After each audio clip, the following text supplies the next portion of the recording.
Trae Young has to be an all-star starter.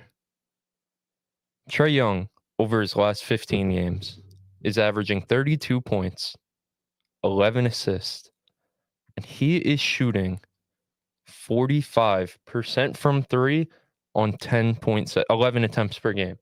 He's been cracked. He's been playing the best basketball of his career. The backcourt, honestly, not. The backcourt wasn't that easy, to be honest. Not at all. For starters, in terms of the starters, picking the starters was not easy for me. Nope. I'll go first because I already know someone's not going to like this. My two starters in the Eastern Conference, Tyrese Halliburton and Tyrese Maxey.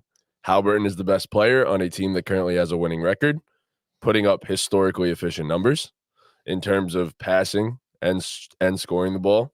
And Tyrese Maxey, the second best player on a team that we're looking at right now as a potential championship contender. Yes, he's the second on a great team to Joel Embiid, the MVP to this point in the season, in my personal opinion.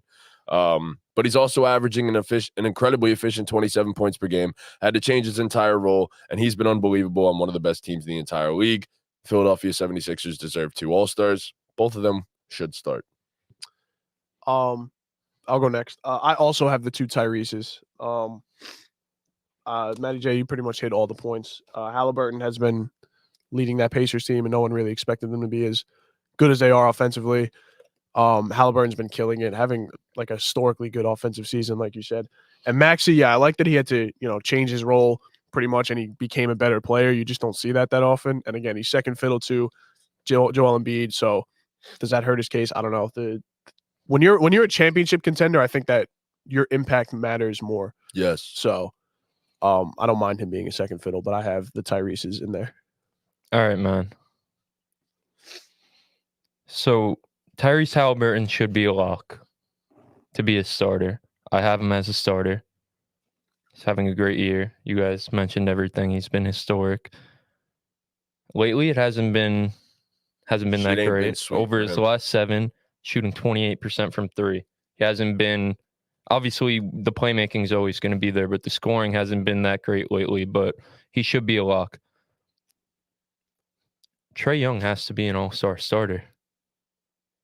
Trae Young, over his last 15 games, is averaging 32 points, 11 assists, and he is shooting 45% from 3 on 11 attempts per game. He's been cracked. He's been playing the best basketball of his career. The playmaking is historic. Like I've been saying for years, over a player's first 5 years in the NBA, it's historic shit, what he's been doing consistently.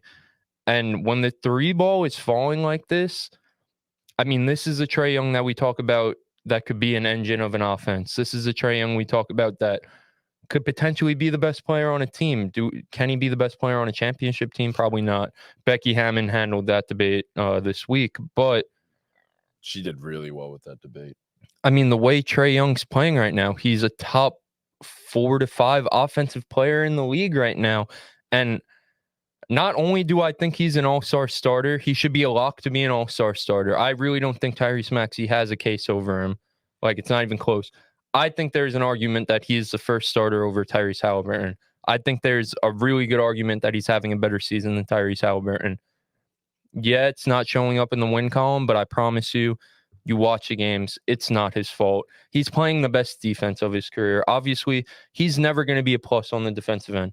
He's smaller than me. He's never going to be a plus on that end. Can he try? Can he get in the passing lanes, get some steals? That's exactly what he's doing. I mean, over the stretch, his last 15, he's averaging a whole steal a game. I'll take that.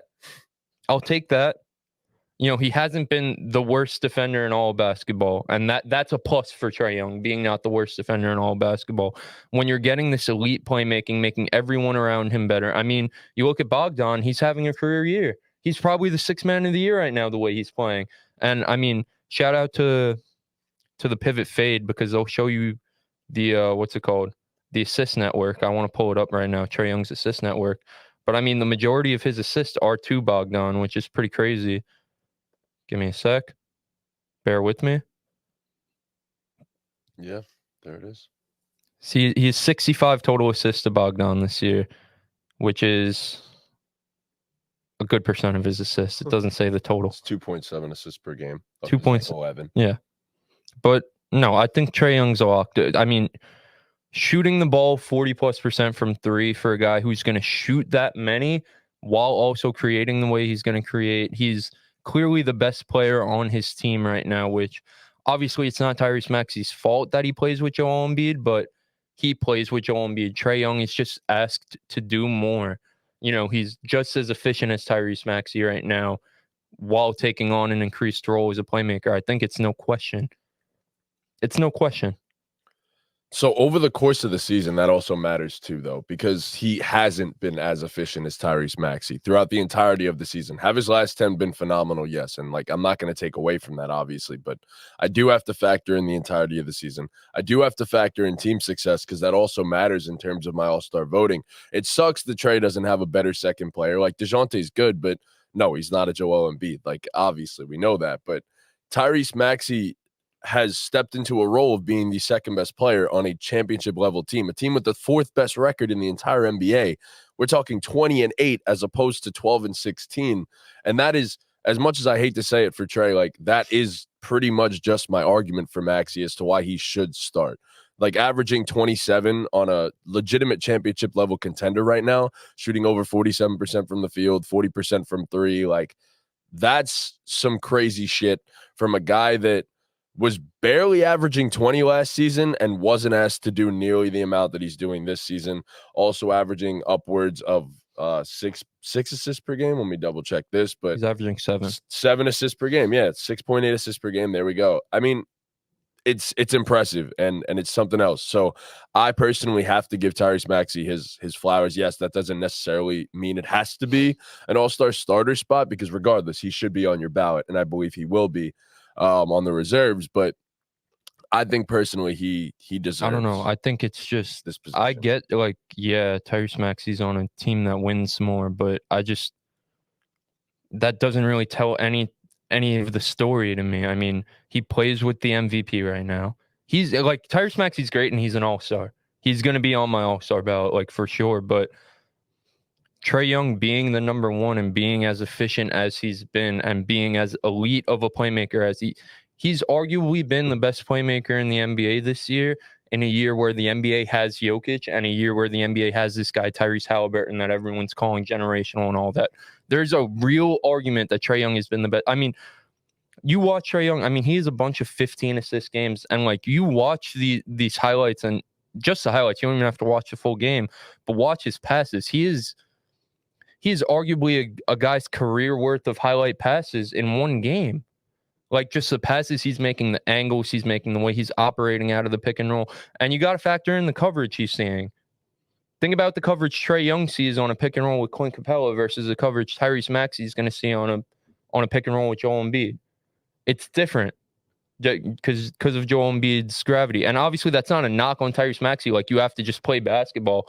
I'm not knocking Tyrese Maxey for seeing different coverage, but when we're talking about all-stars and talking about who's having a better season, I think the coverages they see, the load they take on, the load they swallow, it just No pause it really No matters. pause for that one. I just think it really matters. Like when it's so close and when statistically there is like an argument for both guys, like you mentioned, Tyrese Maxey's been hella efficient.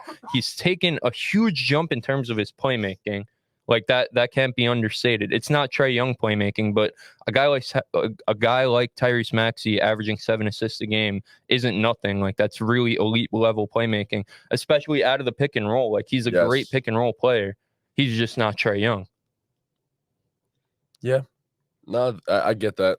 I mean, look, I understand that, but it's also like, for him to be as efficient scoring the ball, he's also got a 4.3 assist to turnover ratio as well, which is a big deal, especially because he's being thrusted into a role that he wasn't, familiar with last season. And I'm not saying like he wasn't running pick and roll. He didn't have the ball in his hands nearly as much as he does this season, obviously with James Harden being on the team and stuff. So for him to have as great of an assist to turnover ratio, for him to be as efficient in both areas of the floor and then lead to team success the way it has, like Joel Embiid is also having his best like season, not because of Tyrese, but it helps that Tyrese is so dynamic coming off Tyrese of helps screens. him, Yes, yeah, yeah, for sure, absolutely. For sure. They help each other.